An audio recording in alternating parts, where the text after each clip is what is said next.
بسم اللہ الرحمن الرحیم۔ ناظرین، 19ویں دبئی ایئر شو میں ایک ایسا واقعہ پیش آیا جس نے بھارت کے سارے دعووں اور اس کے جنگی جہازوں کی اصل حقیقت کو دنیا کے سامنے بے نقاب کر دیا ہے۔ جی ہاں، وہی تیجس فائٹر جیٹ جسے بھارت 4.5 جنریشن کا سپر جہاز کہہ کر پوری دنیا میں اس کا ڈھول پیٹ رہا تھا، وہی تیجس دبئی کے آسمان سے گر کر آگ کا گولہ بن گیا۔ ناظرین، دبئی ایئر شو میں ایک معمول کی ڈیمانسٹریشن سارٹی کے دوران بھارت کا LCA تیجس اچانک تکنیکی خرابی کا شکار ہو گیا۔ یہ جہاز اس وقت بھارتی فضائیہ کے ایک سینئر اور تجربہ کار پائلٹ ونگ کمانڈر نامنچ سیال اڑا رہے تھے۔ یہ وہی جہاز ہے جسے بھارتی میڈیا، سوشل میڈیا اور بالی ووڈ مل کر ایک میگا پروجیکٹ کی طرح پیش کر رہے تھے، لیکن ناظرین، دنیا کے شو میں اس جہاز نے بھارت کے سارے دعووں کی ہنڈیاں بیچ چوراہے پھوڑ دی۔ بھارتی سوشل میڈیا پر تو آج کل یہ بیانیہ چل رہا ہے کہ انڈین ایئر فورس دنیا کی تیسری سب سے طاقتور فضائیہ ہے، لیکن دبئی ایئر شو کے ایک ہی حادثے نے یہ دعویٰ پوری دنیا کے سامنے ایکسپوز کر دیا۔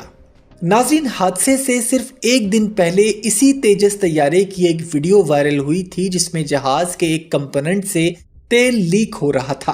بین الاقوامی میڈیا نے اس ویڈیو کو رپورٹ کیا اور کھل کر کہا کہ تیجس پروگرام سنگین تکنیکی مسائل کا شکار ہے، مگر بھارتی فضائیہ نے اس خبر کو بے بنیاد قرار دیا اور کہا کہ وہ تیل نہیں بلکہ پانی تھا۔ لیکن اگلے ہی دن اسی جہاز کو جب اڑایا گیا تو وہ چند لمحوں بعد ہی تباہ ہو گیا، اور یہ اس بات کا ثبوت ہے کہ مسئلہ واقعی موجود تھا، مگر بھارتی ایئر فورس نے اسے مسلسل نظر انداز کیا۔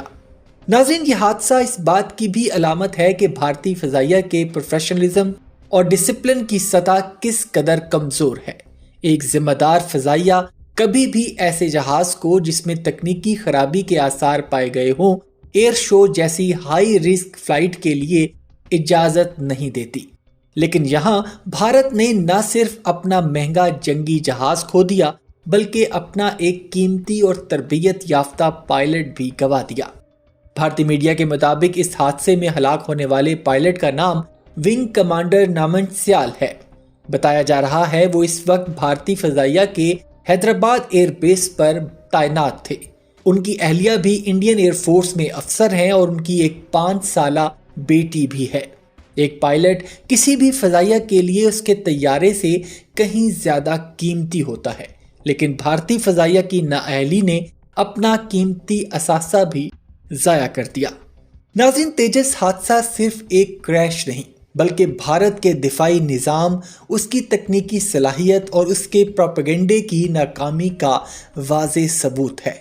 وقت بتا رہا ہے کہ صرف دعوے اور ہائپ سے جنگی طاقت ثابت نہیں ہوتی، اصل طاقت پیشہ ورانہ صلاحیت، اعتماد اور مضبوط ٹیکنالوجی سے ہی آتی ہے۔